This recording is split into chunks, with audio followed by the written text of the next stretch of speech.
Hello everyone, সবাইকে welcome জানিয়ে শুরু করছি আমার আজকের রেসিপি। আজ বানালাম গাজরের হালুয়া। প্রথমে গাজরগুলোকে উপর থেকে ছুলে নিলাম, তারপরে মেশিনের সাহায্যে কুচিগুলো করে নেব।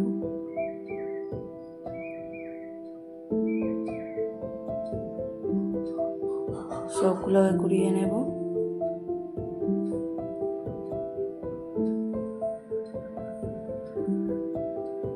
কুড়ানো হয়ে গেছে। এখন কড়াই বসিয়ে দেব, দিয়ে দেব ঘি, দিয়ে গাজরগুলোকে ভালো করে ফ্রাই করে নেব। দিয়ে দিলাম এলাচ।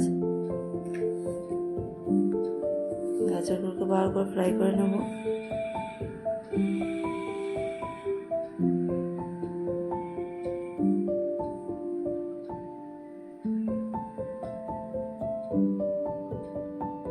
ফ্রাই করা হয়ে গেছে। এখন দিয়ে দেবো পরিমাণ মতো দুধ, দিয়ে এটাকে ভালো করে বয়েল করে নেব।